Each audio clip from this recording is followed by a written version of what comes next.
ওকে, upper primary class আজ থেকে শুরু হলো, অফিসিয়াল ঘন্টা। তো আমাদের আপার প্রাইমারি সব থেকে বড় যে টপিক সেটা হচ্ছে সিডিপি। তো সিডিপির স্যার আজকে তোমাদের ইন্ট্রোডাকশন ক্লাসটা নেবে। অসম্ভব ভালো, আসো তুমি চলে আসো, অসম্ভব ভালো পড়ায়, স্যার ওটা একটা নিয়ে কোনো সন্দেহ। কোশ্চেন হ্যাঁ বলো আছে স্যার। সৌরভ, বলো বলো। স্যার বলছিলাম আমরা হচ্ছে গিয়ে মানে ডিএলএড টা আমার হচ্ছে গিয়ে 1 বছর হয়ে সেকেন্ড বছরে পড়েছে, আমরা কি দিতে মানে অসুবিধা নেই তো? ডিএডে 1 বছর হয়ে তোমার ফর্ম ফিল আপের সময় কমপ্লিট দেখাতে হবে। অর্থাৎ তোমার অ্যাপিয়ারিং হলে হবে না, কমপ্লিট দেখাতে হবে, তবেই তুমি পাবে। এবার ফর্ম ফিল আপ যদি ডিলে করে তাহলে তুমি পাবে না। ঠিক আছে, ডিলে করলে বসতে পারবে, আদারওয়াইজ বসতে পারবে না।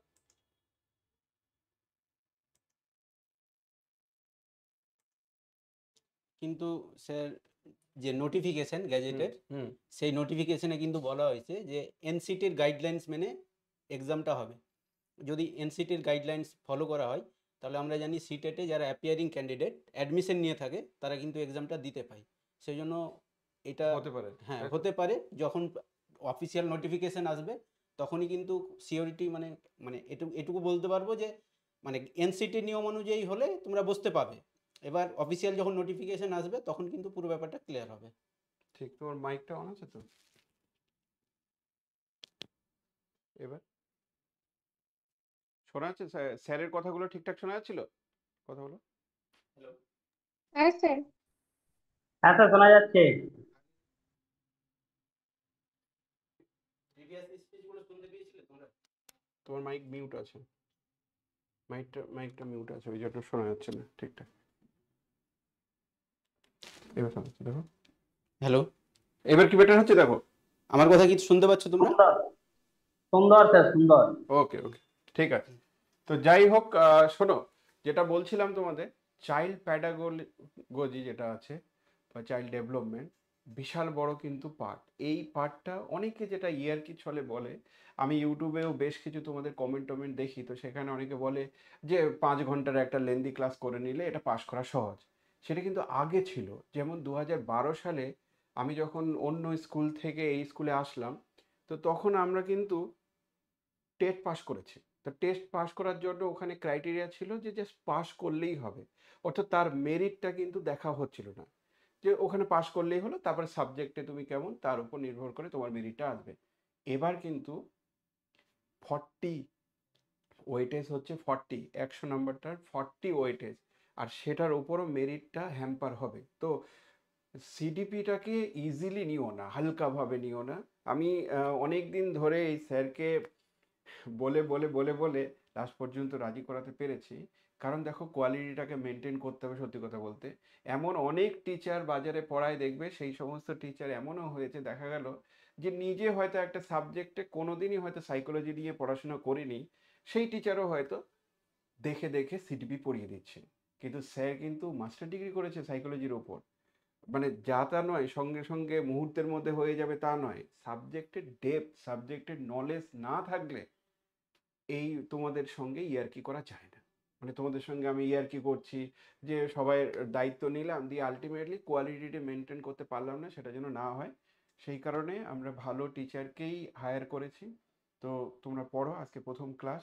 যেমন আমাদের এইটা আমি একটু বলতে চাইছিলাম যে সিলেবাসটা, এটা আগেও একবার আলোচনা করা হয়েছিল।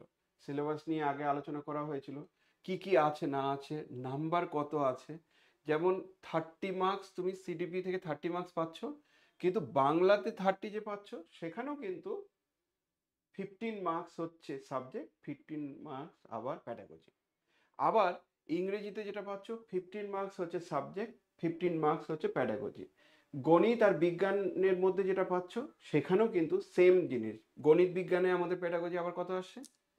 10 10 10 10 করে, 20। 10 10 করে, আবার 20 মার্কসের প্যাডাগজি ওখানেও আসছে। তো প্যাডাগজিটা অনেক বেশি, সাবজেক্টটা অনেক কম। আমরা কিন্তু পুরোটাই পড়াবো, অর্থাৎ এইগুলো এগুলো থাকবে, গণিত বিজ্ঞান এগুলো থাকবে, বাংলা ইংরেজি সব কিছু, মানে একই ছাতার তলায় সব কিছু পাবে। এই চিন্তা ভাবনা করে একদম নতুন একটা সেট আপ করেছি, জানো, এই রুমটাকে একদম নতুন একটা সেট আপ করে পড়ানো হচ্ছে। যেহেতু এসএসসিটা খুব সাকসেসফুলি রান করতে পেরেছিলাম, সেই কারণে এই রিস্কটা নিতে পেরেছি। তোমাদের খুব রেসপন্স ছিল বলেই এই রিস্কটা নিয়েছি, বা পরবর্তীতেও আমরা এই রিস্কটা নেব। কারণ group C group D parallelly চলছে, তার সঙ্গে সঙ্গে আবার এই টপিক্সটা চলছে। এনি ডাউট, জুমে ক্লাস হলে একটা সুবিধা আছে, যে কোনো ডাউট হবে তোমরা সঙ্গে সঙ্গে স্যারকে জিজ্ঞাসা করবে, সঙ্গে সঙ্গে জিজ্ঞাসা করবে।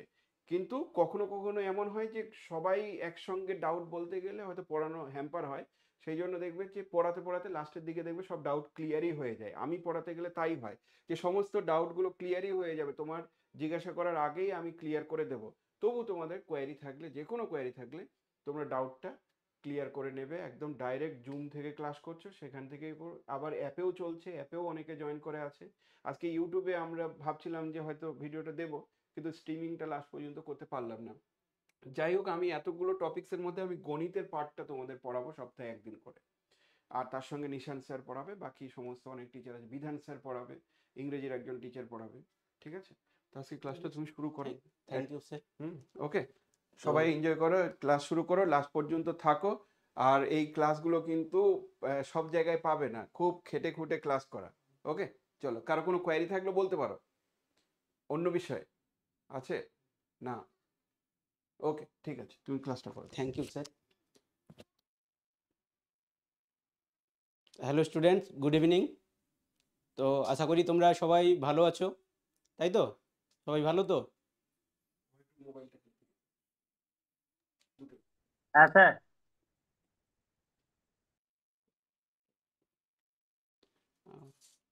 তো আমার নাম এমডি সাজিমুল হক, এস হক। আমি তোমাদের চাইল্ড ডেভেলপমেন্ট অ্যান্ড পেডাগজি যে পার্ট, সেটা কিন্তু তোমাদেরকে পড়াবো। তো স্যার তো বললেন তোমাদের যে শিশু বিকাশ এবং পেডাগজির যে ওয়েটেজ, সেটা কিন্তু অনেক বেশি এই এক্সামের ক্ষেত্রে। সেটা আমরা যদি আমরা সিলেবাস দেখি, এক্সাম প্যাটার্ন দেখি, তাহলেই সেটা বুঝতে পারবো যে শিশু বিকাশ এখান থেকে আমরা দেখতে পাই যে 30 মার্কস প্লাস তোমাদের যে বেঙ্গলি এবং ইংলিশ, অর্থাৎ বাংলা এবং ইংরেজি, সেখানে দেখবে যে তোমাদের বিষয়ভিত্তিক 15 প্লাস ইংরেজির 15, মানে টোটাল হচ্ছে 30, টোটাল 30। আবার তোমাদেরকে বললাম যে সায়েন্সের যে ম্যাথের পেডাগজি 10, আবার জেনারেল সায়েন্সের পেডাগজি 10, মানে হচ্ছে 20। তাহলে দেখো, এটা হচ্ছে 20। তাহলে এটাকে যদি আমরা সাম আপ করি, অর্থাৎ আমরা যদি এটাকে যোগ করি, তাহলে যোগফলটা দেখবে, যোগফলটা আছে 0, এটা হচ্ছে 3 3 6 8। তার মানে বুঝতেই পারছো যে তোমাদের আউট অফ 150, 80 হচ্ছে তোমাদের শিশু বিকাশ এবং পেডাগজি। এটাকে যদি আমরা পার্সেন্টেজে কনভার্ট করি, তাহলে দেখতেই পাচ্ছ, পার্সেন্টেজে কনভার্ট করলে 0 0 ক্যান্সেল, তাহলে 3 2, তার মানে বুঝতেই পারছো প্রায় 54%। তার মানে 54%, তার মানে বুঝতেই পারছো যে এই পার্সেন্টেজটা কিন্তু খুব হিউজ পার্সেন্টেজ। বুঝতে পারছো যে আউট অফ, যদি আমরা বলি 100% টোটাল, তাহলে কিন্তু 54% তোমাদের শিশু বিকাশ এবং পেডাগজির কিন্তু ইম্পর্টেন্স। তো চলো, আজকে থেকে আমি তোমাদেরকে যে লাইভ ক্লাস, সেটা শুরু করছি আমাদের ক্লাস। ঠিক আছে, তো আশা করি সবাই তোমরা প্রস্তুত ক্লাসের জন্য, তাই তো? বলো, রেসপন্স করো, প্রস্তুত তো তোমরা? হ্যাঁ স্যার। হ্যাঁ, আমি তো প্রস্তুত একদম পুরো দমে। দেখতেই পাচ্ছ একদম আমাদের যে একাডেমির নিউ টি শার্ট পরে একদম পুরো রেডি, ঠিক আছে, তোমাদেরকে পড়ানোর জন্য। তো চলো আমরা শুরু করি, তাই তো? So without any further delay, let's learn together. চলো শুরু করি। তাহলে ফার্স্ট আমরা কি পড়বো, দেখো, চাইল্ড ডেভেলপমেন্ট অ্যান্ড পেডাগজি, তাই তো? তাহলে এটাকেই আমরা প্রথমে জানবো। ফার্স্ট দেখো, প্রথম কথা আছে চাইল্ড। চাইল্ড মানে আমরা জানি শিশু, ডেভেলপমেন্ট মানে জানি আমরা বিকাশ, এবং পেডাগজি তোমরা জানো যে এটা হচ্ছে যে শেখার কৌশল, তাই তো? মানে শিক্ষণ কৌশল, আমি একজন কোনো স্টুডেন্টকে কিভাবে শেখাবো, তার যে কৌশল, সেটাই হচ্ছে পেডাগজি। সেই জন্য দেখবে তোমাদের যে প্রফেশনাল কোর্স, বিশেষ করে তোমাদের ডিএলএড বা বিএড, সেখানে কিন্তু পেডাগজি পড়ানো হয় এই কারণেই যে তোমাকে কিভাবে শেখাতে হবে তার কৌশলগুলো তোমাকে শেখানো হয়। তো চলো একটা একটা করে আমরা ডিফাইন করব এগুলোকে। ফার্স্ট আমরা জানবো যে শিশু, চিলড্রেন কাদের বলা হয়, তাই তো? শিশু কাদের বলা হয়? তাহলে দেখবে যে ইউএনএর যদি আমরা এতে যাই, পার্সপেক্টিভে যাই, তাহলে কিন্তু ওটা আলাদা। আর আমাদের যদি ইন্ডিয়ান পার্সপেক্টিভ দেখি তাহলে কিন্তু আলাদা। তাহলে ইন্ডিয়ান পার্সপেক্টিভেই আমরা জানবো যে শিশু কাদের বলা হয়। তাহলে শিশু কাদের বলে এটা আমাদের সংবিধানেই পাওয়া যায়। আমাদের সংবিধানের যে আর্টিকেল 45 যেটা হচ্ছে ডিপিএসপি, তোমরা জানো DPSP directive principle of state policy, সেখানে বলা হয়েছে যে 6 থেকে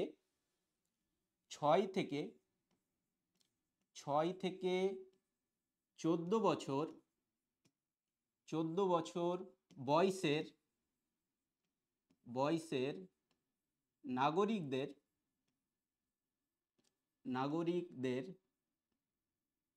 শিশু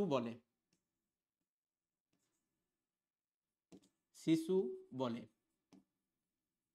এবার দেখো এখানে অনেকের কিন্তু কনফিউশন আছে যে নাগরিক এবং যেটাকে আমরা বলি ভোটার মানে আমরা ভোটাধিকার কখন প্রয়োগ করি না 18 বছর বয়সে। কিন্তু একদিনের যদি একটা বাচ্চা হয় সেও কিন্তু ভারতের নাগরিক। তাহলে বুঝতে হবে যে সিটিজেনশিপ আলাদা জিনিস আর তোমাদের যে ভোটার কথা বলো তোমরা, সেটা হচ্ছে আলাদা জিনিস। তাহলে নাগরিক কাদের বলবো আমরা, না শিশু কাদের বলবো বললাম যে আমাদের সংবিধান অনুযায়ী 6 থেকে 14 বছর বয়স পর্যন্ত ভারতের সমস্ত নাগরিককে আমরা কি বলবো না শিশু।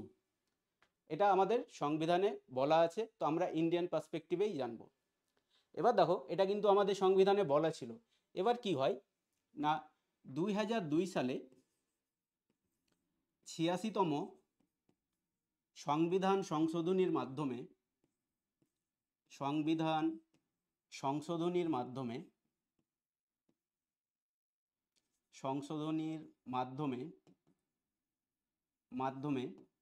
এটা কিন্তু মনে রাখবে, তোমাদেরকে বললাম 86তম সংবিধান সংশোধনী, এটা হচ্ছে সালটা হচ্ছে 2002। এই যে তোমার 6 থেকে 14 বছর বয়সের যে শিশু তাদের জন্য কি করা হয় না বলতে পারো যে ফ্রি, অর্থাৎ বলতে পারো বিনামূল্যে আবশ্যিক শিক্ষার ব্যবস্থা করা হয়, ফ্রি অ্যান্ড কম্পালসারি এডুকেশন। তো এই জন্য একটা আর্টিকেল অ্যাড করা হয় আমাদের সংবিধানে, সেটা হচ্ছে 21 এ। তাহলে কি বললাম যে একটা আর্টিকেল অ্যাড করা হয়, সেটা হচ্ছে 21 এ। তো এবার জানো আমাদের ডিপিএসপির একটা নিয়ম আছে যে ডিপিএসপির কোনো ধারাকে আমরা যখন আইনে পরিণত করি সেটা হয়ে যায় ওটা ফান্ডামেন্টাল রাইটস। ওই জন্য এখন দেখবে যে 6 থেকে 14 বছর বয়সের শিশুদের বিনামূল্যে আবশ্যিক শিক্ষা প্রদান, এটা হচ্ছে একটা মৌলিক অধিকার। তাহলে এটা হচ্ছে একটা মৌলিক অধিকার। তাহলে এতদূর তোমাদের ক্লিয়ার হয়েছে, বুঝাতে পেরেছি শিশু কাদের বলা হয় বলো।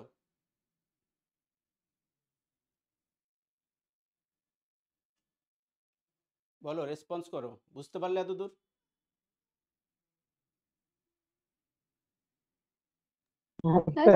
হ্যাঁ, তাহলে নেক্সট যাব আমরা ডেভেলপমেন্ট, যেটাকে বলি আমরা বিকাশ।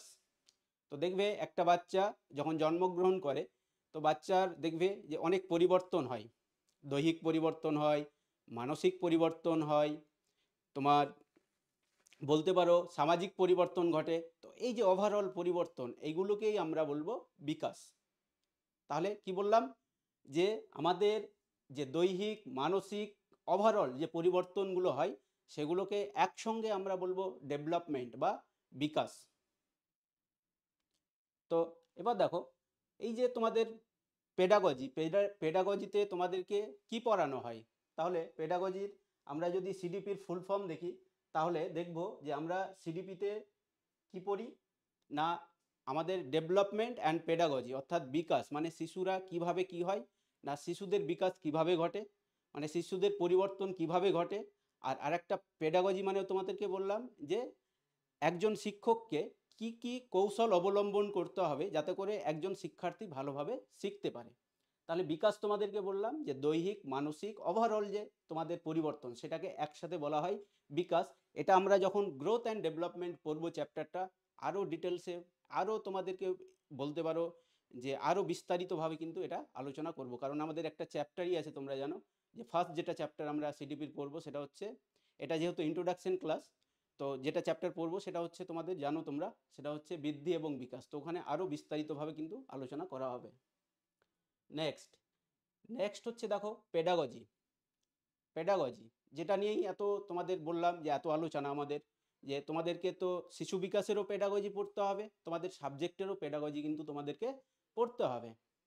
তো পেডাগজি কাকে বলে?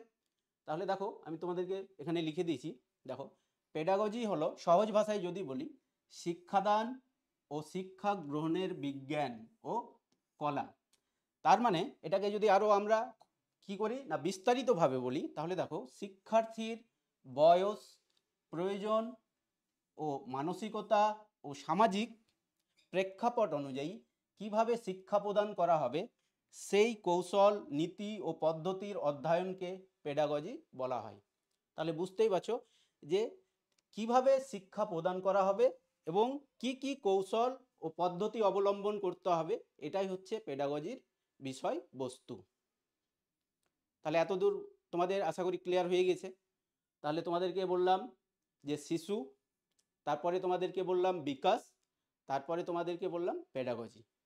তাহলে নেক্সট আমরা যেটা যাব সেটা হচ্ছে দেখো ডেফিনেশন অফ সাইকোলজি। কেন পড়ব আমরা ডেফিনেশন অফ সাইকোলজি, অর্থাৎ সাইকোলজি কেন পড়তে যাব? কারণ তোমাদের যে পেডাগজি সেটা কিন্তু একটা বলতে পারো যে সাইকোলজির একটা, এটা হচ্ছে একটা পার্ট, এডুকেশনাল সাইকোলজি। আমরা যে সিডিপিতে পড়ি সেটা হচ্ছে এডুকেশনাল সাইকোলজি। তো সাইকোলজির যদি আমরা ডেফিনেশন না জানি তাহলে কিন্তু আমাদের যে সিডিপি সেটা কিন্তু বলতে পারো যে ইনকমপ্লিট থেকে যাবে। সেই জন্য আমরা দেখো আমরা অত বিস্তারিতভাবে পড়বো না, কারণ বিস্তারিতভাবে যারা সাইকোলজির স্টুডেন্ট তারাই পড়বে। আমরা শুধু কি পড়ব না আমাদের এডুকেশনের ক্ষেত্রে যে সাইকোলজিটা প্রয়োজন সেই জন্য আমরা পড়ব এডুকেশনাল সাইকোলজি। তাহলে ফার্স্ট দেখো ডেফিনেশন অফ সাইকোলজি। এটা পড়ার আগে তোমাদেরকে জানতে হবে যে আমাদের পৃথিবীর সৃষ্টির সময় একটাই সাবজেক্ট ছিল, মানে আমাদের পৃথিবীতে প্রথম একটাই সাবজেক্ট ছিল যেটাকে আমরা বলি মাদার অফ অল সাবজেক্টস। তাহলে কে বলতে পারবে? তোমরা কেউ জানো যে সেই সাবজেক্টটা কি? আমাদের পৃথিবীতে একটাই সাবজেক্ট ছিল যেটা থেকে সব সাবজেক্টের উৎপত্তি, সেটা কি, কোন সাবজেক্ট? তাহলে সেই সাবজেক্টটা হচ্ছে দেখো ফিলোজফি।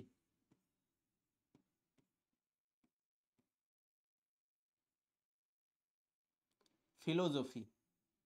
তাহলে আমরা যে আজকে ম্যাথ বলতে পারো, আমরা যে আজকে ফিজিক্যাল সায়েন্স, আজকে যে আমরা কেমিস্ট্রি, আজকে আমরা যতগুলো সাবজেক্ট পড়ছি তার মাদার হচ্ছে ফিলোজফি। তাহলে ফিলোজফি থেকেই আমাদের কিন্তু সমস্ত সাবজেক্টের কিন্তু উৎপত্তি। তাহলে বলতে পারো মাদার অফ অল সাবজেক্টস হচ্ছে ফিলোজফি। তাহলে সাইকোলজি কিন্তু ব্যতিক্রম না, সাইকোলজি যে উৎপত্তি সেটা হচ্ছে কোথা থেকে না ফিলোজফি থেকে। এবার দেখো ডেফিনেশন অফ সাইকোলজি। তার আগে আমরা জানবো যে 1870s আগে, একটু তোমাদের হালকা হিস্ট্রিটা দিচ্ছি, অতটা বিস্তারিতভাবে আলোচনা করব না। 1870s আগে psychology as a independent discipline ছিল না, মানে সাইকোলজি বলে কোনো সাবজেক্টই ছিল না। 1870s পর কি হয় না একটা রেভলিউশন ঘটে, তারপর এই যে ফিলোসফি সেখান থেকে সাইকোলজি একটা আলাদা সাবজেক্ট হিসাবে উৎপত্তি লাভ করে। তো এবার দেখো তাহলে বললাম যে ফিলোসফি থেকেই তাহলে কি হয়েছে না সাইকোলজি সাবজেক্টের উৎপত্তি হয়েছে। এবার দেখো ডেফিনেশন বোঝার আগে আমরা জানবো এই যে সাইকোলজি বলতে পারো টার্ম, এটাকে যদি আমরা ভাঙি তাহলে কি পাবো? একটা ওয়ার্ড পাবো সাইকি, আর একটা ওয়ার্ড পাবো আমরা লোগস।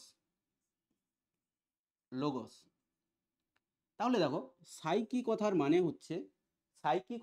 হচ্ছে তোমাদের বলতে পারো সাইকি কথার মানে হচ্ছে সোল অর মাইন্ড।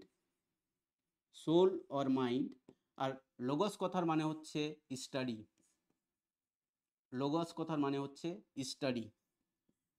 তাহলে দেখো সাইকোলজি, তাহলে দুটো, এটাকে যদি আমরা ভাঙি তাহলে দুটো বলতে পারো, দুটো তোমার গ্রিক ওয়ার্ড থেকে এসছে, একটা হচ্ছে তোমার সাইকি আর একটা হচ্ছে লোগস। তাহলে সাইকি কথার মানে হচ্ছে সোল অর মাইন্ড, আর লোগস কথার মানে হচ্ছে স্টাডি। তাহলে এই দুটোকে আমরা যদি সাম আপ করি তাহলে কি আসে না study of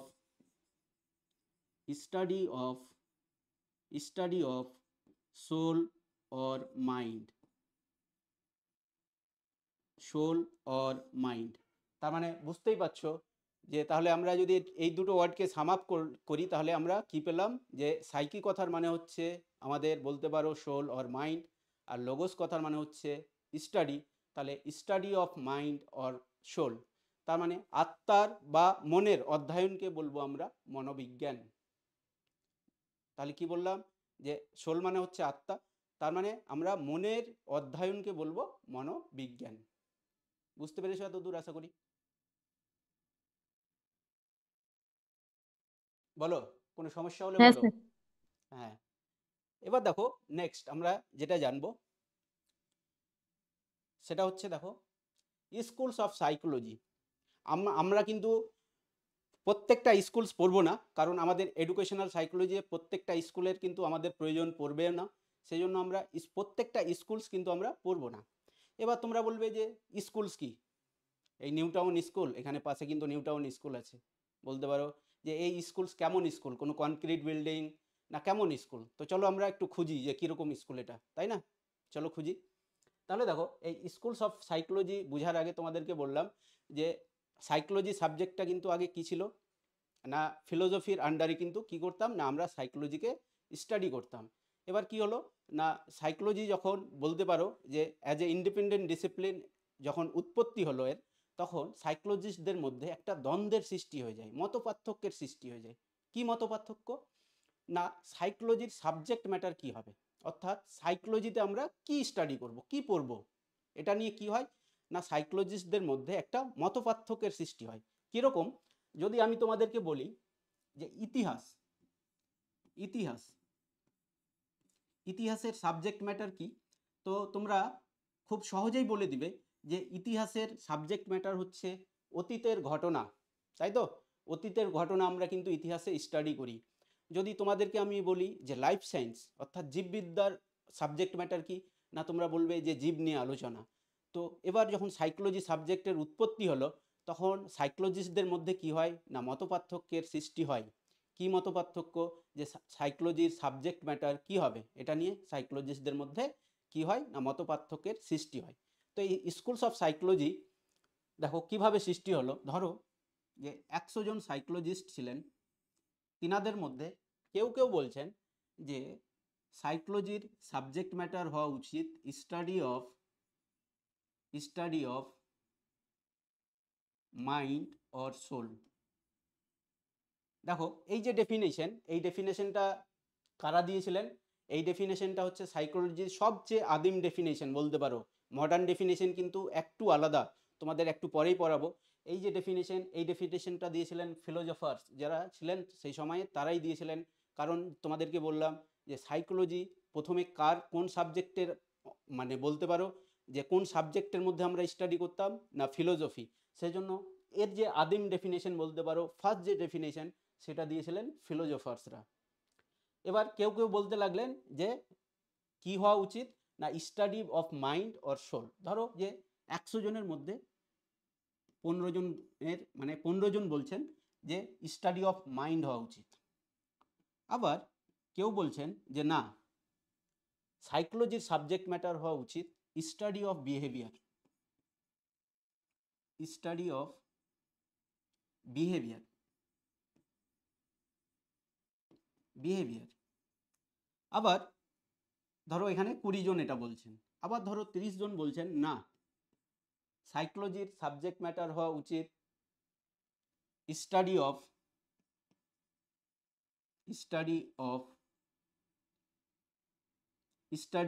of how to function, মানে কিভাবে বলতে পারো আমাদের যে মাইন্ড ফাংশন করে, যেটা হচ্ছে আমরা স্কুলটা পড়বো সেটা হচ্ছে ফাংশনালিজম। তো ওটা আমাদের যেহেতু বললাম যে এডুকেশনাল সাইকোলজিতে অতটা ইম্পর্টেন্ট না, সেই জন্য আমরা কিন্তু পড়বো না। তারপরে আবার কেউ বলছেন যে না,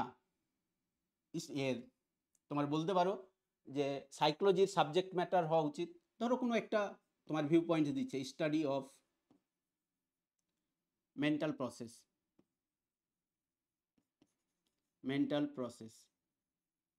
তাহলে বুঝতেই পারছো যে 100 জন সাইকোলজিস্ট ছিলেন, তিনাদের মধ্যে গ্রুপে গ্রুপে বিভক্ত হয়ে গেলেন। ইনাদের যে গ্রুপ, ইনারা বলছেন যে সাইকোলজির সাবজেক্ট ম্যাটার হওয়া উচিত study of mind or soul. আবার দেখো 100 জনের মধ্যে 20 জন বলছেন যে স্টাডি অফ বিহেভিয়ার হওয়া উচিত, আবার কেউ বলছেন যে স্টাডি অফ মানে কিভাবে আমাদের যে মাইন্ড ফাংশন করে সেটাও হওয়া উচিত, আবার কেউ বলছেন যে মেন্টাল প্রসেস। তার মানে এই যে এক একটা গ্রুপ, এই এক একটা গ্রুপকেই বলবো আমরা স্কুলস, এই এক একটা গ্রুপকে বলবো আমরা স্কুলস। বলো এটা বুঝতে পারলে কিনা? তাহলে psychologist having similar view points, তাই তো, মানে কি বলবো আমরা, যে psychologist having similar view point is called school of psychology. ব্যাস এটুকুই কথা, আর কিছুই না। বুঝতে পারলে স্কুল অফ সাইকোলজি? তাহলে তাহলে এটা কিন্তু কোনো কনক্রিট বিল্ডিং না। তাহলে তোমাদের আশা করি বুঝতে পারি, মানে বুঝাতে পেরেছি।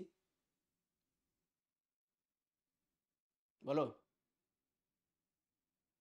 হ্যাঁ স্যার। তাহলে এবার আমরা যাব নেক্সট স্লাইডে, সেটা হচ্ছে বিহেভিয়ারিজম। এবার দেখো তোমাদেরকে বললাম যে ফার্স্ট স্কুল অফ সাইকোলজি হচ্ছে স্ট্রাকচারালিজম, মানে আমাদের যে মাইন্ড সেটা কি দিয়ে তৈরি, অর্থাৎ স্ট্রাকচার মানে বুঝতেই পারছো গঠন, ঠিক আছে? সেই জন্য ফার্স্ট স্কুল অফ সাইকোলজি সেটা হচ্ছে স্ট্রাকচারালিজম। এই যে স্ট্রাকচারালিজম, এই স্ট্রাকচারালিজমের যে কনসেপ্ট সেটা দিয়েছিলেন উইলিয়াম হুন্ড। এই নামটা মনে রাখবে তোমরা, উইলহেলম হুন্ড।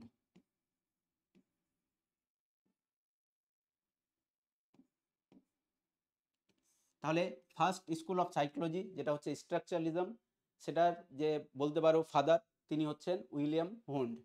এবার দেখো উইলিয়াম হুন্ড একটা কিন্তু খুব বলতে পারো বলতে পারো সাইকোলজির বলতে পারো যে একটা বলতে পারো রেভলিউশন নিয়ে এসেছিলেন। কি না, উইলিয়াম হুন্ড কি করেছিলেন না 1879 সালে তিনি সাইকোলজির প্রথম ল্যাবরেটরি, দেখো সাইকোলজি হচ্ছে একটা তোমরা বলতে পারো একটা সায়েন্টিফিক সাবজেক্ট।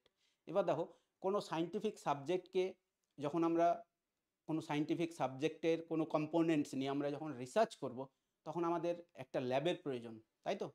তো আমরা যখন কোনো কিছু দেখবে সায়েন্টিস্টরা কোথায় রিসার্চ করেন না, একটা ল্যাবে। এবার দেখো এই যে ল্যাব সাইকোলজির, এর আগে কিন্তু কোনো ল্যাব ছিল না। তাহলে 1879 সালে উইলিয়াম হুন্ড কি করেছিলেন না ফার্স্ট ল্যাবরেটরি কি করেছিলেন, প্রতিষ্ঠা করেছিলেন। কোথায় না জার্মানির লিপজিগ ইউনিভার্সিটিতে তিনি এটা প্রতিষ্ঠা করেছিলেন। সেজন্য উইলিয়াম হুন্ডকে বলা হয় ফাদার অফ সাইকোলজি। উইলিয়াম হুন্ডকে বলা হয় ফাদার অফ সাইকোলজি। এবার দেখো আমি এই সাইকোলজি কথাটা কিন্তু বারবার লিখবো না, আমি সাইকোলজি কথাটা কিন্তু বারবার লিখবো না। এখানে তোমরা একটা সিম্বল দেখতে পাচ্ছ, দেখো এখানে একটা সিম্বল দেখতে পাচ্ছ যে এটা হচ্ছে সাইকোলজির সাইন। তো এই যে দেখো, তাহলে উইলিয়াম হুন্ডকে বলা হয় ফাদার অফ সাইকোলজি, মানে মনোবিজ্ঞানের জনক। তাহলে কাকে বলা হয়? উইলিয়াম হুন্ডকে। কেন না তিনিই প্রথম কি করেছিলেন না মনোবিজ্ঞানের একটা প্রথম ল্যাব বা ল্যাবরেটরি তিনি প্রতিষ্ঠা করেছিলেন। কোথায় না জার্মানির লিপজিগ ইউনিভার্সিটিতে। সেই জন্য তিনাকে বলা হয় কি না ফাদার অফ সাইকোলজি। এবার নেক্সট বললাম যে তিনি যে স্কুল অফ সাইকোলজির বলতে পারো ইয়ে করতেন, কনসেপ্ট মানে সমর্থন করতেন, সেটা হচ্ছে স্ট্রাকচারালিজম। তো ওটা আমাদের সিলেবাসে নেই, সেই জন্য ওটা আমরা পড়বো না। আমরা পড়বো বিহেভিয়ারিজম। কি এটা না ব্যবহারবাদ, তোমরা পড়েছো হয়তো জানো। দেখো ব্যবহারবাদ, এটাকে ইরেজ করে দিই। তো বলো ক্লাস কেমন লাগছে বলো?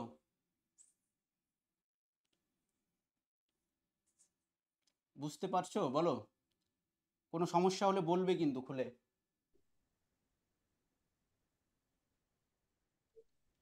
আমি যা হ্যাঁ স্যার। বলছি বুঝতে পারছো তোমরা? হ্যাঁ হ্যাঁ স্যার, হ্যাঁ ভালো স্যার। লাগছে। হ্যাঁ। তাহলে দেখো ফার্স্ট যেটা আমরা পড়বো সেটা হচ্ছে বিহেভিয়ারিজম, মানে হচ্ছে বাংলাতে যদি আমরা বলি ব্যবহারবাদ।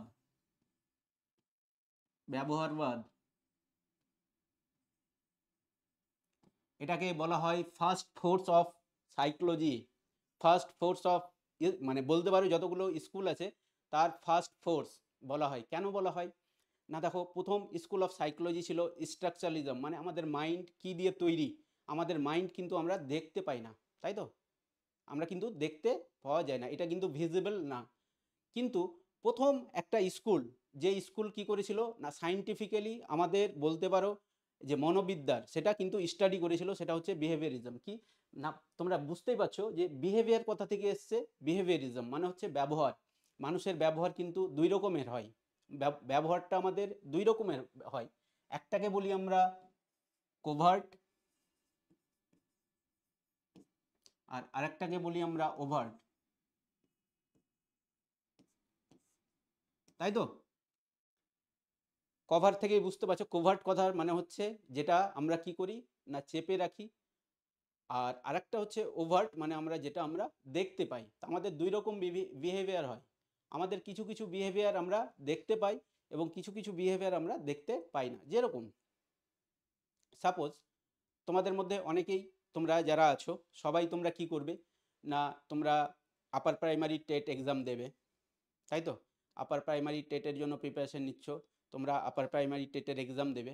তোমাদের মধ্যে আমি তো চাইবো যে সবাই কোয়ালিফাই করে যাও, ঠিক আছে, আমি তো চাইবো, কিন্তু দেখবে যে সবাই কোয়ালিফাই করতে পারে না, কেউ কেউ করে, কেউ কেউ পারে না। তো দেখবে যে যারা কোয়ালিফাই করে ওরা কি করে, যখন চাকরিটা পেয়ে যায় তখন দেখবে যে রিলেটিভসদের মধ্যে মিষ্টি দেয়, বন্ধুদেরকে খুব মানে কি করে না বন্ধুদের সাথে খুব খোশ মেজাজে কথা বলে। ওকে আমরা দূর থেকে দেখলেই বুঝতে পারবো যে ও পরীক্ষায় কি করেছে না পাস করে গেছে।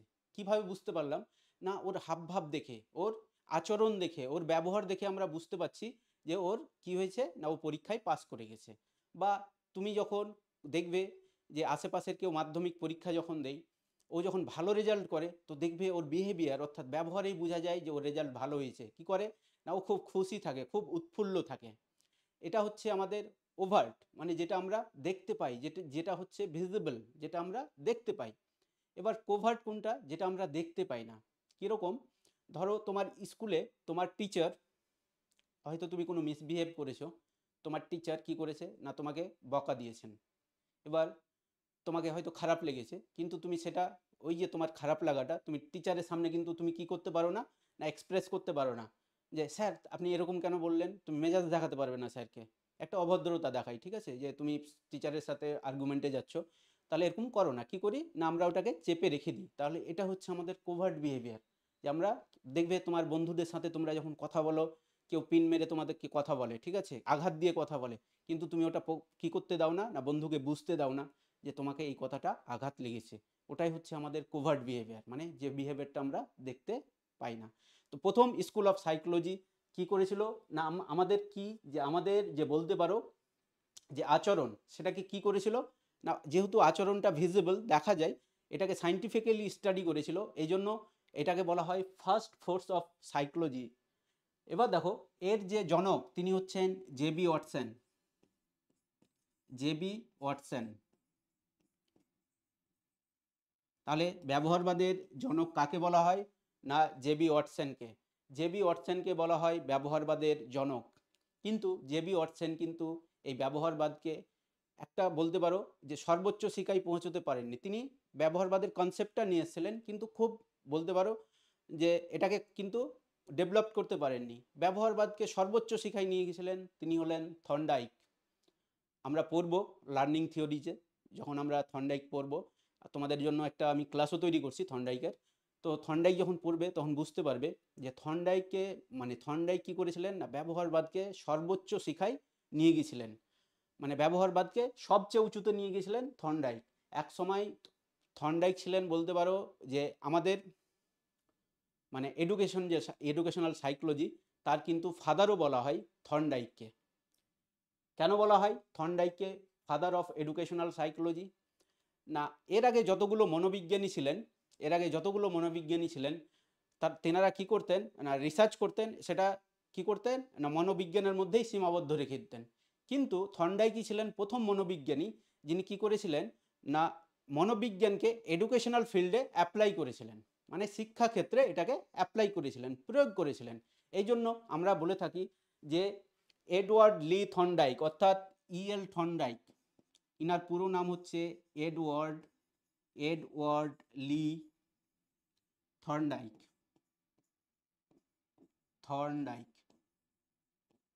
ইনাকে বলা হয় ফাদার অফ এডুকেশনাল সাইকোলজি। তো আমরা লার্নিং থিওরিজ পড়বো তখন কিন্তু এটা আরও ভালোভাবে জানবো। যেহেতু আমাদের এটা ইন্ট্রোডাকশন ক্লাস, সেজন্য যতটুকু প্রয়োজন আমাদের ততটুকুই আমরা জানবো। তো বলো ব্যবহারবাদ বুঝতে পারলে, তাহলে ব্যবহারবাদের জনক হচ্ছেন JB Watson.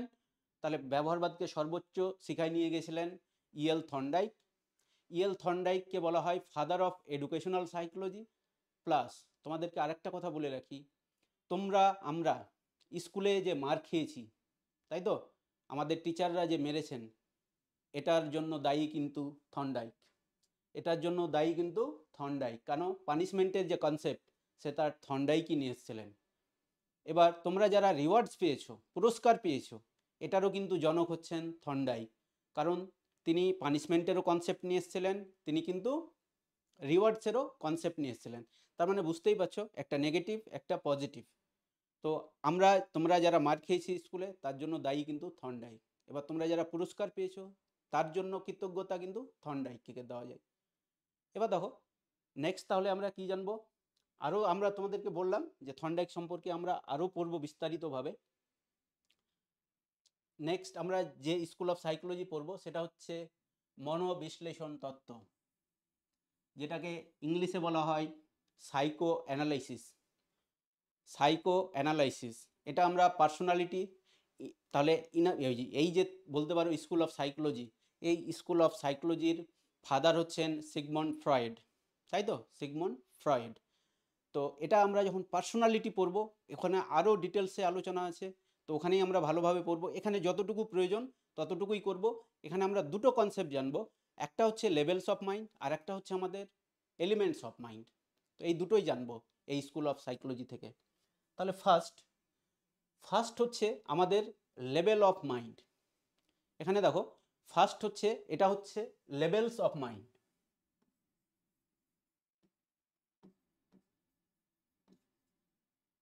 Levels of mind তার মানে বুঝতেই পারছো আমাদের মনের যে স্তর। তাহলে আমাদের মনের যে স্তর, এটাকে আমরা তিন ভাগে ভাগ করতে পারি। একটা হচ্ছে কনসিয়াস, আর একটা হচ্ছে প্রিকনসিয়াস, আর একটাকে বলি আমরা আনকনসিয়াস। তাহলে কনসিয়াস কোনটা? কনসিয়াস হচ্ছে এখন আমি তোমাকে ক্লাস করাচ্ছি, এটা আমার জানা আছে যে আমি কি করছি, তুমি কি করছো, তুমি জানো যে তুমি কি করছো, মানে এটা সম্পর্কে তুমি জানো, অর্থাৎ জ্ঞাত যে তুমি কি করছো। তো এটা হচ্ছে আমাদের কনসিয়াস মাইন্ড, তাই তো। এই যে দেখো এখানে আমরা যে চিন্তা, অনুভূতি বা অভিজ্ঞতাগুলো এই মুহূর্তে জানি ও উপলব্ধি করি, সেগুলোকে আমরা বলবো কনসিয়াস মাইন্ড, তাই তো। মানে যেগুলো সম্পর্কে আমাদের কি আছে না, আমরা জ্ঞাত, আমরা জানি যে কি করছি। আমি এখন তোমাদেরকে কি করাচ্ছি না, সিডিপি পড়াচ্ছি, এটা আমি জানি, তাহলে এটা হচ্ছে আমার কনসিয়াস মাইন্ড। নেক্সট হচ্ছে দেখো প্রিকনসিয়াস মাইন্ড। তাহলে তোমরা জানো যে এখানে একটা প্রিফিক্স লাগানো আছে। প্রি মানে আমরা কি জানি, বিফোর, তাই তো।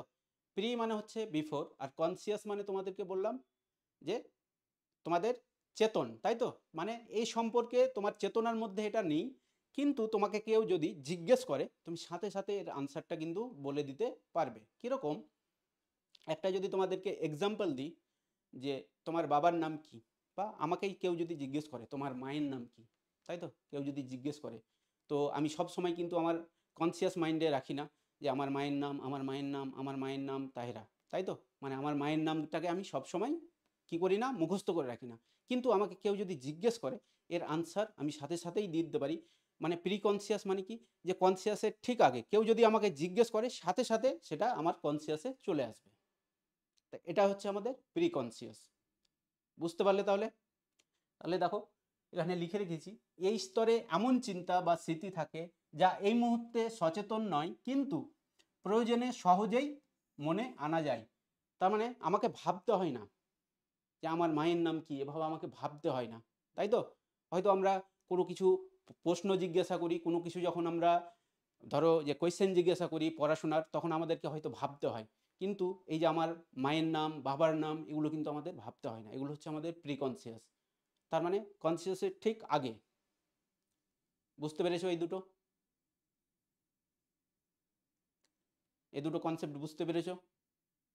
হ্যাঁ স্যার। নেক্সট হচ্ছে আমরা জানবো আনকনসিয়াস মাইন্ড, যেটা সম্পর্কে মানে যেহেতু ফ্রয়েড এটা দিয়েছিলেন যে লেভেলস অফ মাইন্ড, তো তিনি কি বলেন যে আমাদের যে বিহেভিয়ার, আমাদের যে আচরণ সেটা কিন্তু এই যে আনকনসিয়াস মাইন্ড এটা দ্বারাই কিন্তু বেশি প্রভাবিত হয়। কীরকম? মানে এমন একটা মাইন্ডের বলতে পারো লেভেল যেটা আমাদের জন্য থ্রেটেনিং, ঠিক আছে, যেটা আমাদের জন্য হয়তো বলতে পারো যে যেটা আমরা কি করতে পারি না, ফোকাস করতে পারি না, সেই যে বলতে পারো যে লেভেল, সেটাকেই বলবো আমরা আনকনসিয়াস মাইন্ড। কিন্তু এটার অনেক ত্রুটি আছে, এটা যখন আমরা বললাম যে পার্সোনালিটি পড়বো তখন আমি আরও ডিটেলস আলোচনা করব। কিন্তু এটার একটা এক্সাম্পল তোমাদেরকে আমি বলে রাখি আনকনসিয়াস মাইন্ড। যে ধরো তোমরা 4 বন্ধু আছো, তোমরা ডেলি সন্ধ্যায় হয়তো কোনো একটা মেসে থাকো বা কোনো একটা জায়গায় থাকো বা কোনো একটা ফ্ল্যাটে থাকো, তোমরা 4 বন্ধু প্রত্যেক দিন সন্ধ্যাবেলা কি করতে যাও না, খেতে বা চা খেতে বেরো। এবার দেখবে তোমাদের মধ্যে একজন বন্ধু আছে, ও কি করে না, তোমরা অল্টারনেটিভ করো, হয়তো এক বন্ধু একদিন টাকা দিল, অন্য বন্ধু আরেকদিন টাকা দিল, বা অন্য বন্ধু একদিন টাকা দিল। এবার তোমাদের মধ্যে এমন একজন বন্ধু আছে যে ও কিন্তু ওই অল্টারনেটিভ ডেতে ও কিন্তু টাকাটা দেই না, তার মানে ওকে কিন্তু খারাপও লাগে না যে আমি আমার বন্ধুর খাচ্ছি, ঠিক আছে, বা করছি, এটা কিন্তু ওর মাইন্ডের মধ্যে আসে না, মানে ও জানতেই পারে না। কিন্তু এটার একটা ত্রুটি আছে, আমরা সবাই জানি যে আমাদের মানে যে আমরা যখন কোনো কিছু এরকম করি আমাদের কিন্তু খারাপ লাগে, ঠিক আছে, কিন্তু কারো কারো ক্ষেত্রে এটা খারাপ অতটা লাগে না যতটা লাগার কথা। তো এটা আরও বললাম তোমাদের যে আরও বিস্তারিতভাবে আলোচনা করব। আরেকটা কি বললাম, যে যেগুলো আমাদের জন্য থ্রেটেনিং বা যে ডিজায়ারগুলো আমরা কোনো সময় কারোর সাথে প্রকাশ করতে পারি না, সেই ডিজায়ারগুলো আমাদের সবসময় কোথায় থাকে না, আনকনসিয়াস বলতে পারো লেভেলে থাকে। যেরকম আমাদের বলতে পারো সেক্সুয়াল ডিজায়ার, এটা আমরা কিন্তু কারোর সামনে প্রকাশ করতে পারি না, ঠিক আছে। তো নেক্সট হচ্ছে দেখো, নেক্সট হচ্ছে এই যে তোমার লেভেলস অফ মাইন্ড, এটাকে ফ্রয়েড একটা কি করেছেন না, আইসবার্গের এক্সাম্পল দিয়ে কি করেছেন, এটাকে তুলনা করেছেন। এখানে দেখতেই পাচ্ছ এই যে আইসবার্গ, তোমরা দেখেছো বরফের পাহাড়, একটা সিনেমাতেও দেখেছো, বলো। একটা দুর্ঘটনা ঘটেছিল,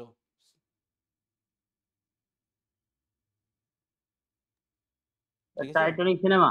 গুড, হ্যাঁ, ভেরি গুড, টাইটানিক সিনেমা, ঠিক। তাহলে দেখবে টাইটানিক সিনেমায় এই আইসবার্গের সাথেই কী হয়েছিল না, টাইটানিকে ধাক্কা লেগে দেখবে যে দুর্ঘটনাটা ঘটেছিল। তো সেই রকম আমাদের যে লেভেলস অফ মাইন্ড, এটাকে আমরা একটা আইসবার্গের সাথে তুলনা করতে পারি। কীরকম না, উপরের যে পোর্শনটা তোমরা দেখতে পাচ্ছ, উপরের যে পোর্শনটা দেখতে পাচ্ছ, এটা হচ্ছে আমাদের কনসিয়াস মাইন্ড। দেখবে যে বরফের কিছু কিছু অংশ জলের ভিতরে থাকে, যেটা কিছু অংশ দেখতে পায়, সেটা হচ্ছে দেখবে যে বেশিরভাগ বরফের পাহাড়ের বেশিরভাগ অংশ আমরা দেখতে পাই না, তোমাদেরকে দেখানোর জন্য হয়তো দেখতে পাচ্ছ, কিন্তু অ্যাকচুয়ালি রিয়ালিটিতে আমরা দেখতে পাই না। তাহলে যে অংশটা দেখতে পাই না, অর্থাৎ যেটা হিডেন, সেটাকেই আমরা বলবো আমাদের আনকনসিয়াস।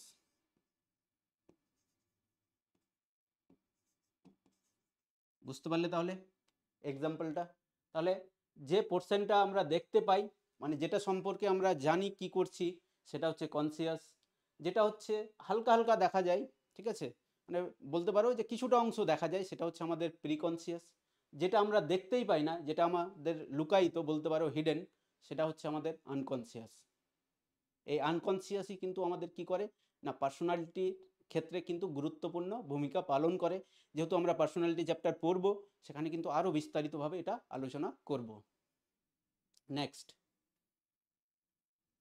নেক্সট এবার আসবো এলিমেন্টস অফ মাইন্ড।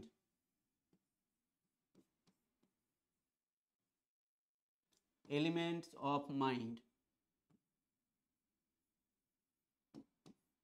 দেখো তোমাদেরকে আমি একদম বলতে পারো যে ডাইরেক্ট, দেখবে তোমরা যে অনেক টিচার আছেন, তোমাদেরকে ডাইরেক্ট কিন্তু গিয়ে যে গ্রোথ অ্যান্ড ডেভেলপমেন্ট ওই চ্যাপ্টারটাই কিন্তু গিয়ে শুরু করে দেয়।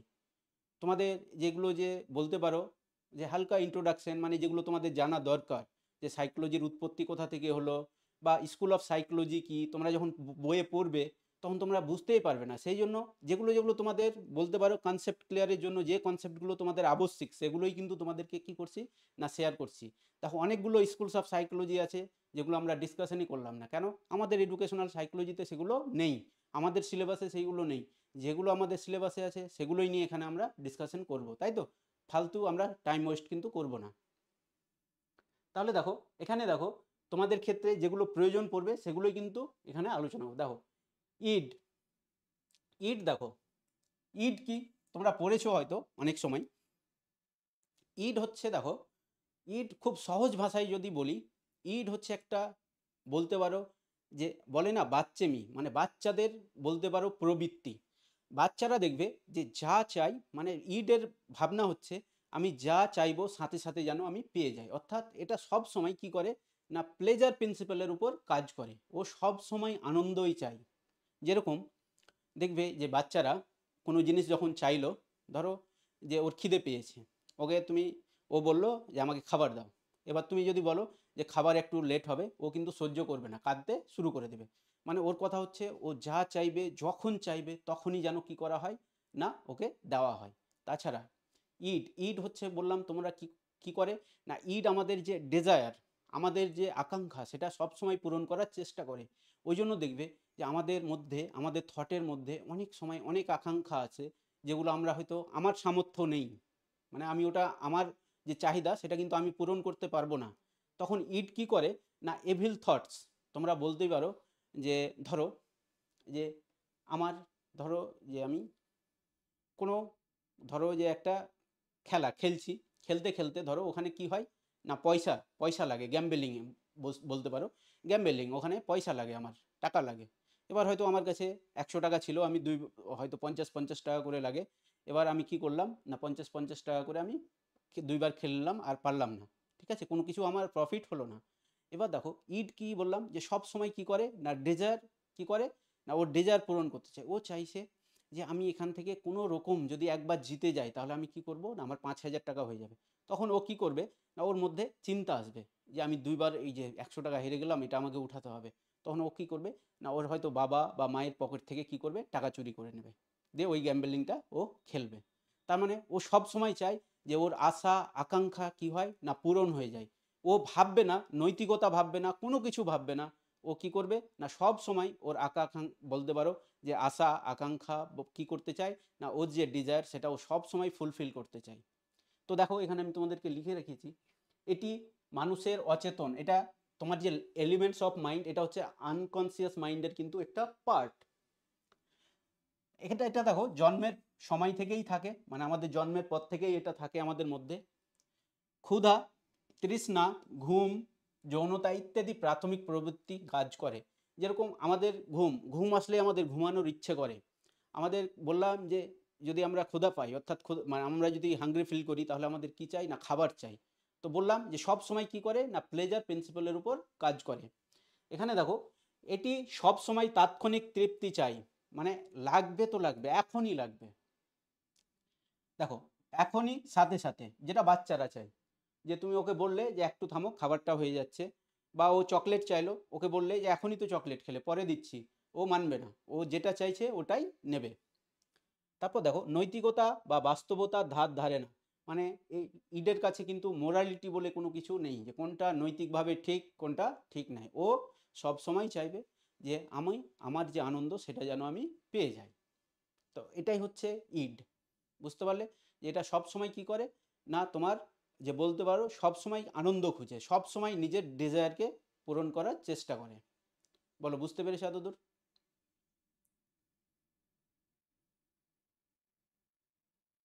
বলো। হ্যাঁ স্যার। 1 মিনিট, আমি একটু জল খেয়ে।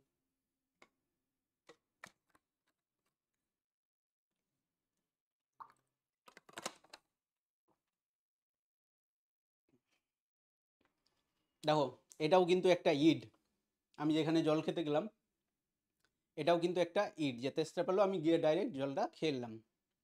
এবার দেখো বুঝাচ্ছি, এবার এবার ইডের বিপরীত হচ্ছে আমাদের সুপার ইগো। ইগোটা আমরা পরে পড়াচ্ছি, ইডের বিপরীত হচ্ছে সুপার ইগো। এখানে বলতেই দেখতেই পাচ্ছ নৈতিক চেতনা, মানে ইডকে কি করে না কাউন্টার করে। দেখো এটি মানুষের নৈতিকতা, সামাজিক মূল্যবোধ, আদর্শ বোঝায়। মা বাবা, সমাজ, সংস্কৃতি বলছে শেখা নিয়ম কানুন এখানে থাকে। ইডের স্বার্থপর চাহিদা নিয়ন্ত্রণ করে। তাহলে দেখো আমি বললাম তোমাদেরকে যে ইড হচ্ছে খুবই লোভী, মানে যা চাইবে তাই নিয়ে নিবে। আর তোমার যে সুপার ইগো হচ্ছে তোমার খুব স্ট্রিক্ট, তাই তো, খুব স্ট্রিক্ট। এটা একটা এক্সাম্পলের সাহায্যে আমরা বুঝবো, তাহলে তোমরা ব্যাপারটা আরও বুঝতে পারবে। তারপরে নেক্সট যেটা জানবো আমরা হচ্ছে ইগো। ইগো কি করে না, এই যে তোমার বলতে পারো ইগো বলতে পারো যে বাস্তব, মানে রিয়ালিটি প্রিন্সিপালের উপর কাজ করে, যেটা বাস্তব। হয়তো ইডের যে চাহিদাটা বলতে পারো যে নৈতিকভাবে বলতে পারো যে ভালো, সেটাকে পূরণ করে। আর যেটা হয়তো খারাপ সেটাকে কি করে না বাদ দিতে বলে। সেই জন্য যে দেখবে যে আমাদের যে ইগো কিন্তু আমাদেরকে কি করে না, আমাদের সুপার ইগো আর তোমার যে এদের মধ্যে কি করে না একটা বলতে পারো ব্যালেন্স তৈরি করে। তো দেখবে অনেকেই বলে যে ইগো কিন্তু আমরা খারাপ সেন্সে নিই, কিন্তু ইগো অ্যাকচুয়ালি ভালো জিনিস। ইগো কি করে না তোমার আর তোমার সুপার ইগোর মধ্যে একটা ব্যালেন্স তৈরি করে। এবার এটা একটা এক্সাম্পলের সাহায্যে বুঝবো, কারণ এক্সাম্পল আমাদেরকে কি করে না, এক্সাম্পল আমাদের বলতে পারো যে কনসেপ্টটাকে আরও ক্লিয়ার করে দেয়।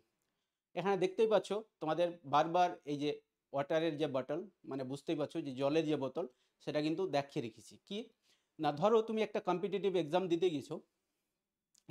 গেছো, এক্সামে ওখানে তোমার কি পেয়েছে না, তুমি থার্স্টি ফিল করছো, মানে তোমার জল খাওয়ার ইচ্ছা করছে। এবার তোমার বলবে, হয়তো পাশে তুমি জল নিয়ে যেতে ভুলে গেছো, তোমার পাশের জন্য কেউ জল নিয়ে গেছে। এবার তোমার বলবে যে জল রাখা আছে খেয়ে নাও, মানে বলা টলার কোনো প্রয়োজন নেই, তাই তো। তোমার বলবে যে জলটা খেয়ে নি। এবার দেখো তোমার সুপার ইগো বলবে না, আমি চিনি না, জানি না, কেন বলতে যাবো, পরীক্ষাটা শেষ হবে তারপরে জল খেয়ে নেব।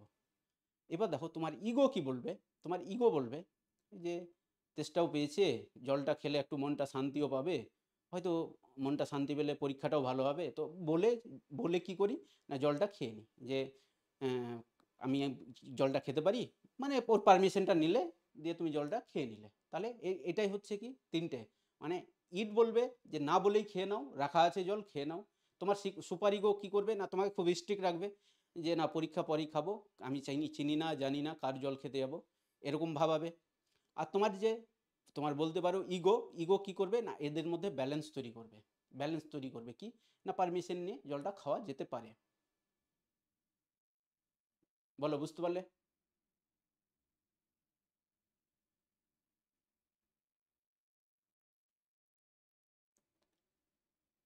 হ্যাঁ sir.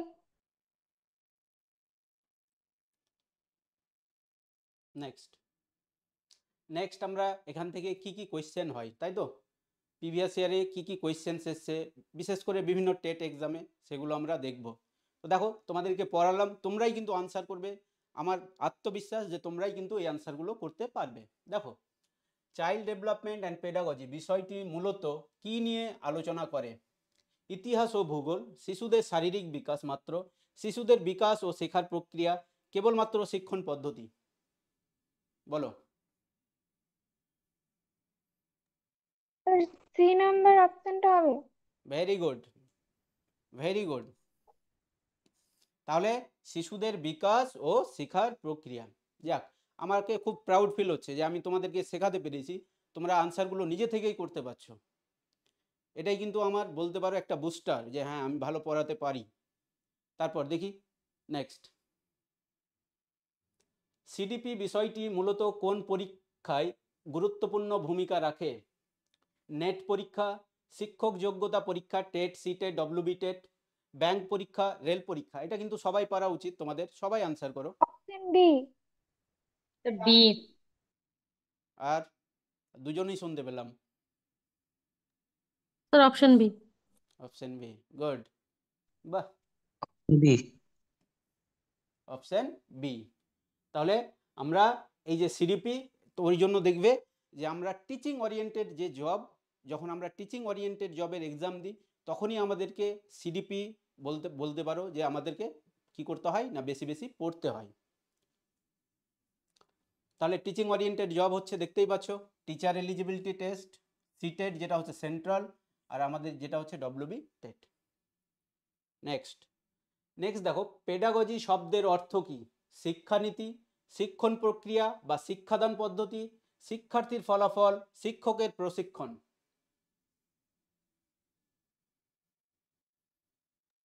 Sir option B. Option B sir. B হবে option sir. B. Very good, very good, very good. তাহলে খুব ভালো লাগছে তোমাদের এই আনসারগুলো শুনে, কিন্তু খুব ভালো লাগছে যে আমি কিন্তু তোমাদেরকে কোনো ক্লু দিচ্ছি না, তোমরা নিজে থেকেই আনসার করছো। ওই জন্য বলছি যে প্রথমে যদি তোমাদের কনসেপ্ট ক্লিয়ার হয়ে যায়, তোমাদের যে এমসিকিউ অ্যাটেম্প তোমরা 100% অ্যাকুরেসির সাথে কিন্তু করতে পারবে। আমি 2022 থেকেই পড়াই, ঠিক আছে? তো আমার যারা স্টুডেন্ট দেখবে যে 2022 সালে আমার কাছে 32 জন পড়তো, 27 জনই কিন্তু টেট কোয়ালিফাই করেছিল। কিন্তু দেখবে তোমরা যে 2022 সালের কোয়েশ্চেনটা স্ট্যান্ডার্ড ছিল, 2023-এর তুলনায় কিন্তু সহজতর ছিল। এটা অ্যাজ এ টিচার বলতে পারো, আমাকে মানতেই হবে। 23-এর কোয়েশ্চেনটা দেখবে অনেকটা হার্ড ছিল 22-এর তুলনায়, যদি আমরা এটা কম্প্যারিজন করি প্রাইমারির ক্ষেত্রে বলছি। যেহেতু তোমাদের 16-র পর কিন্তু কোনো আপার প্রাইমারি টেট হয়নি, সেই জন্য আমি প্রাইমারি গল্পটাই করছি। তো দেখবে আমি যখন ছাত্রদের সিডিপি পড়াই, কিন্তু ভালো মার্কস ক্যারি করতে পারে। তো দেখো সব কিছুই কিন্তু বলবো যে অনেকেই বলে যে রেজাল্ট ম্যাটার করে না, রেজাল্ট ম্যাটার করে। তোমরা যখন ভালো ফল করবে, তোমরা করবে, ওটাই তো বেশি বলতে পারো। যে ওটাই তো বলতে পারো যে ধরো বাচ্চার ক্ষেত্রে দেখবে যে একটা রেজাল্টই কিন্তু ওর জন্য মার্ক সিরিজ, দেখবে মার্ক সিরিজের কাজ করে, কীরকম গাড়ির কাজ করে।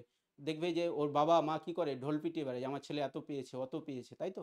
এবার দেখো এটা এরকম হয় না যে তোমার কনসেপ্ট নেই, সবাই ধরো যে আমি 32 জনকে পড়াচ্ছিলাম আর আমি ভালো পড়াইনি, 27 জন কোয়ালিফাই করে যাবে, এরকম হবে না।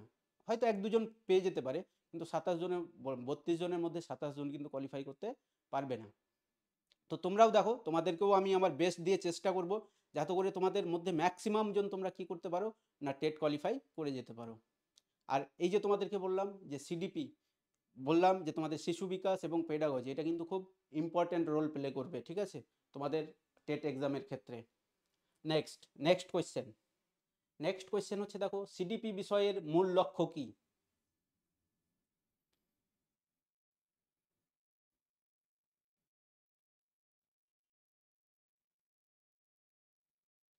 Sir option A. শিশুর আচরণ বোঝা, শিশুর বুদ্ধিমত্তা বৃদ্ধি, শিশুর সামাজিক অবস্থা নির্ধারণ, শিশুর পোশাক নির্বাচন। স্যার সিডিপি অপশন বিষয়ের এ। মূল লক্ষ্য কি? অপশন বি হবে। सर। হ্যাঁ, এটা কিন্তু একটু কনসেপচুয়াল কোয়েশ্চেন এবং কনফিউজিং। স্যার সি হবে স্যার।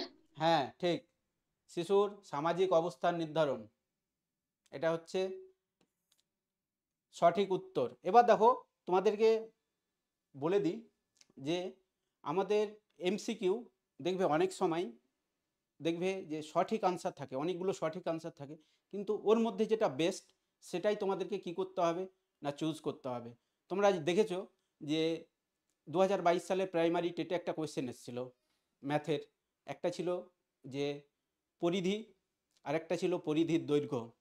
তাহলে দেখো দুটোই কিন্তু সঠিক আনসার, কিন্তু আমরা যদি দেখি যে পরিধির দৈর্ঘ্য ওটা হচ্ছে একদম অ্যাপ্রোপ্রিয়েট আনসার, কারণ পরিধি থেকে পরিধির দৈর্ঘ্যটা হচ্ছে বলতে পারো যে ওর থেকে বলতে পারো মোস্ট অ্যাপ্রোপ্রিয়েট, মানে ওই অপশানগুলোর মধ্যে মোস্ট অ্যাপ্রোপ্রিয়েট হচ্ছে পরিধির দৈর্ঘ্য।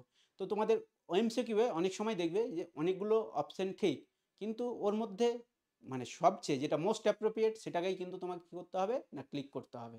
নেক্সট দেখো ডেভেলপমেন্ট শব্দের অর্থ কী?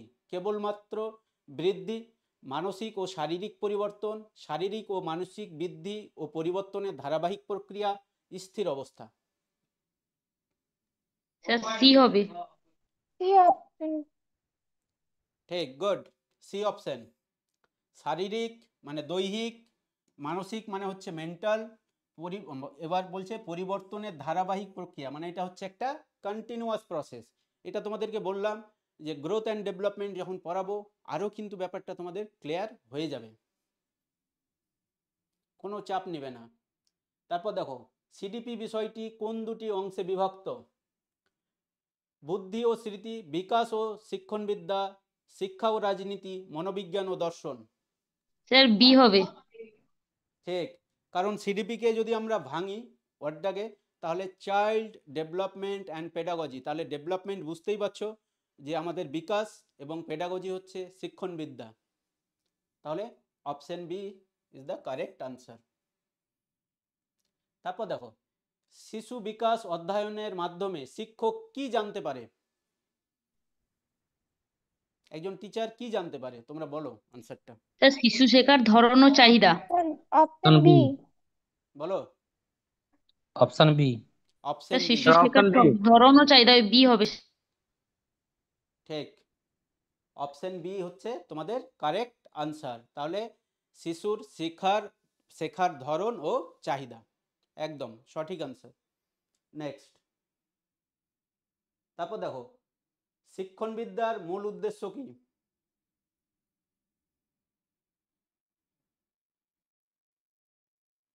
শিক্ষার্থীকে শেখার উপযোগী করে স্যার তোলা। Option B. Option B.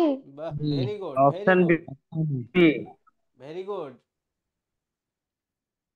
খুব ভালো লাগছে যে তোমরা এতজন করে আনসার করতে পারছো। প্রথম ক্লাস, আজকে প্রথম দেখলে। প্রথমে হয়তো অনেকের কি হয় না, কথা বুঝতে বা ক্লাস করতে অ্যাডজাস্টমেন্টের প্রবলেম হয়, কিন্তু তোমরা এত খুব সহজে আনসারগুলো দিতে পারছো, খুব ভালো লাগছে কিন্তু। তারপরে চলো নেক্সট কোয়েশ্চেন। চাইল্ড সাইকোলজি বা শিশু মনোবিজ্ঞান কি নিয়ে কাজ করে? স্যার স্যার অপশন এ এ। হবে, শিশুর option A। আবেগ, চিন্তা, আচরণ ও বিকাশ, এই অ্যান্সারটা হবে। গুড। তাহলে অপশন এ, শিশুর আবেগ, চিন্তা, আচরণ ও বিকাশ। বাহ, খুব ভালো লাগছে। Next, last question. সিডিপি বিষয়টি কেন শিক্ষক পরীক্ষায় গুরুত্বপূর্ণ? তোমাদের যে টিচিং ওরিয়েন্টেড জব, তার ক্ষেত্রে কেন এত গুরুত্বপূর্ণ সিডিপি বিষয়টা? স্যার স্যার কারণ অপশন বি। এটি শিশুকে শিশু শেখার প্রক্রিয়া বুঝতে সক্ষম অপশন বি। করে। বি হবে স্যার। হ্যাঁ, তোমরা একটু দেখে নাও। Option B. তাহলে কারণ এটি শিক্ষককে শিশুর শেখার প্রক্রিয়া ও বুঝতে সাহায্য করে। তাহলে B is the correct answer. বাহ, খুব ভালো লাগলো আজকে। তাহলে এটাই ছিল আজকের ক্লাস। হ্যাঁ, তো আশা করি তোমাদেরকে বোঝাতে পেরেছি। যদি তোমাদের স্যার মধ্যে, হ্যাঁ বলো। স্যার বলছি, চারের যে প্রশ্নটা, 4 নম্বর প্রশ্নটার যে অ্যান্সারটা হলো, ওটা একটু ডিটেলসে বলুন না। মানে তো দুটো অপশনের মধ্যে তো একটু কনফিউজিং লাগছিল, তো এরকম যখন হবে কিভাবে কি অ্যান্সার করব? সিডিপির বিষয়ের মূল লক্ষ্য কি? শিশুর দেখো আচরণ বোঝা, শিশুর বুদ্ধিমত্তা বৃদ্ধি, শিশুর সামাজিক অবস্থান নির্ধারণ করা, শিশুর পোশাক নির্বাচন করা। এটা তো হবেই না, তোমরা বুঝতেই পারছো। এবার দেখো, এখানে ভালো করে দেখো যে শিশুর আচরণ বোঝা, এটাও কিন্তু আমরা সিডিপি থেকে তোমাদেরকে বললাম, স্কুল অফ সাইকোলজির যে বিহেভিয়ারিজম, সেখানেও কিন্তু তোমাদেরকে বললাম যে আচরণ কিন্তু আমাদের, যদি আমরা এখন মডার্ন ডেফিনেশন বলি, যে আমাদের যে সাইকোলজির যে প্রিমিটিভ ডেফিনেশন, মানে আদিম ডেফিনেশন, সেটা ছিল study of mind or soul. কিন্তু আমরা জানি যে এখন যে মডার্ন ডেফিনেশন, সেটা কিন্তু পুরোপুরি চেঞ্জ হয়ে গেছে। কি ডেফিনেশন এখন আমরা পড়ি study of mind, behaviour and mental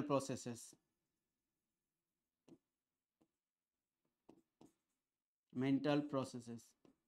তার মানে দেখবে অনেক সময় অনেক বইয়ে পাবে তোমরা যে মনোবিজ্ঞান হলো কি না ব্যবহারের বিজ্ঞান, তাই তো, বিহেভিয়ারের বিজ্ঞান। অনেক সময় এই ডেফিনিশনটাও কিন্তু ঠিক। এবার দেখো অপশনে যে শিশুর আচরণ বোঝা, এটাও ঠিক। তারপর দেখো শিশুর বুদ্ধিমত্তা বৃদ্ধি, ঠিক আছে, বুদ্ধিমত্তা বলতে ওর ইন্টেলেকচুয়ালিটির যেটা কথা বলছে, সেটাও বৃদ্ধি, সেটাও আমরা স্টাডি করি, ঠিক আছে। এবার দেখো শিশুর সামাজিক অবস্থান নির্ধারণ করা, এর মধ্যে দুটোই আছে, আচরণ বোঝা এবং ওর বুদ্ধিমত্তা বোঝা, দুটোই চলে আসে। ওই জন্য সি অপশনটাকে আমরা কি করব না চুজ করব। বুঝতে পারলে? ওকে স্যার, হ্যাঁ বুঝতে পারছি। তাহলে বলো, তোমাদের যদি আর কোনো কোয়ারিজ থাকে তাহলে আমি তোমাদেরকে ক্লিয়ার করে দেবো। বলো, কারো কোনো সমস্যা আছে? বলো। স্যার বলছিলাম, যাদের বিএড আছে তাদের বিএসসি মানে গ্রাজুয়েশনে 50% মার্কস লাগবে? যাদের বিএড আছে তাদের গ্র্যাজুয়েশনে 50% মার্কস লাগবে, অথবা মাস্টার ডিগ্রিতে 50% লাগবে, যে কোনো একটা। আচ্ছা স্যার, ঠিক আছে। যে কোনো একটা। আর যারা তোমরা বিএড বা ডিএলএড করছো, তো নোটিফিকেশনে লেখা আছে যে সেটা হবে এনসিটির নিয়ম অনুযায়ী পরীক্ষাটা। তো যারা অ্যাপিয়ারিং স্টুডেন্ট, যদি এনসিটির নিয়ম অনুযায়ী হয় তাহলে তোমরাও কিন্তু এক্সাম দিতে পাবে। এটা যখন ফুল নোটিফিকেশন, অফিসিয়াল নোটিফিকেশন আসবে, তখন আরও কি আসবে না, ক্ল্যারিটি আসবে এটা নিয়ে। তো তোমরা তোমাদের যে প্রিপারেশন, যেটা তোমাদের হাতে আছে সেটা তোমরা কন্টিনিউ রাখো। বুঝতে পারলে? তাহলে আজ থেকে আমাদের কিন্তু যে অফিসিয়াল বলতে পারো যে ক্লাস, সেটা কিন্তু শুরু হয়ে গেল। আমি তোমাদেরকে সিডিপি এবং বললাম যে পেডাগজি, তোমাদের সাবজেক্ট প্লাস তোমাদের শিশু বিকাশ, সব পেডাগজিগুলো আমিই পড়াবো এবং খুব সহজ সরলভাবে পড়াবো। যদি তোমাদের কোনো সমস্যা হয় তোমরা মন খুলে, ক্লাসের শিডিউলটা স্যার কবে দেওয়া হবে? সেই শিডিউলটা তোমাদেরকে দিয়ে দেওয়া হবে, তোমাদের যে গ্রুপ ক্রিয়েট করা হয়েছে ওখানেই দিয়ে দেওয়া হবে। হ্যাঁ, স্যার বলো। স্যার বলছি ওই পিওয়াইকিউ যেগুলো আছে ওইগুলো বাংলা আর ইংলিশ দুটো দিলে ভালো হয়, তাহলে হ্যাঁ সিটেরটাও হয়ে যাবে একেবারে। হ্যাঁ, বাইলিঙ্গুয়াল। হ্যাঁ মানে ওই ইংলিশটা দিলে এর পাশে ওই ভালো হয় আর কি। হ্যাঁ, তো চেষ্টা করা হবে যে তোমাদের যখন ইয়ে করাবো, যে এরপর যখন তোমাদের এমসিকিউ করাবো, তাহলে বেঙ্গলি এবং ইংলিশ। কারণ দেখো, তোমরা অনেক টিচার দেখবে যে অন্যান্য মিডিয়ামের ভালো ভালো টিচার পাবে, কিন্তু বাংলা মিডিয়ামে দেখবে তোমাদের কিন্তু সিডিপি টিচার খুব তোমরা পাবে না। হয়তো অনেকেই কি করেছে না, কারো ভিডিও দেখে কোনো একটা ধরো যে নিজে একটা কোনো ইয়ে দেখে হয়তো তোমাদেরকে পড়ায়, কিন্তু সিডিপি সাবজেক্টটাই হচ্ছে তোমাদের পুরোপুরি বলি, পুরো কনসেপচুয়াল বলতে পারো, যে পুরো কনসেপ্টের উপর বেস করে। তোমাদের যদি কনসেপ্ট ক্লিয়ার থাকে, তোমরা 100% অ্যাকুরেসির সাথে কিন্তু আনসার করতে পারবে। তো ওটা ওই যে মুখস্থ করে কিছু কোয়েশ্চেন করে নিলাম বা কোনো একটা টপিক পড়ে নিলাম বা 5 ঘন্টার ভিডিও দেখে নিলাম, এভাবে কিন্তু সিডিপি উদ্ধার করা সম্ভব না। কারণ না হলে আমি এনসার, কেন আমি যখন মাস্টার ডিগ্রি করেছি আমি এনসিআরটি পড়েছি, আমি ব্যারন পড়েছি, আমি সিসারেলি পড়েছি, তাহলে এত বই পড়ার কিন্তু কোনো প্রয়োজন ছিল না। বুঝতে পারলে? তাহলে কনসেপ্টের কিন্তু প্রয়োজন। এই যে আমার যে অভিজ্ঞতা সেগুলোকে কি করছি, সাম আপ করে তোমাদের সামনে, তোমাদের আমি বলি না যে এনসিআরটিতে এখানে ছিল ওখানে ছিল, সবগুলো আমার যে অভিজ্ঞতা সেগুলোকে সাম আপ করে তোমাদের সামনে প্রেজেন্ট করছি।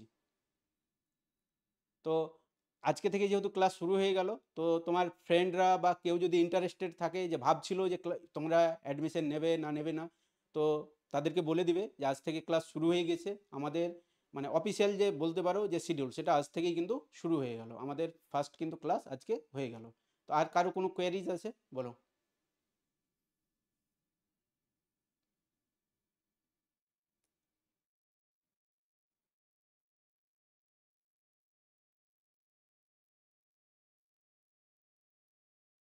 তাহলে ঠিক আছে। স্যার এই কোশ্চেনগুলো কি গ্রুপে পাওয়া যাবে? হ্যাঁ, সব কিছুই পাওয়া যাবে, পিডিএফ আকারে দিয়ে দেওয়া হবে তোমাদের।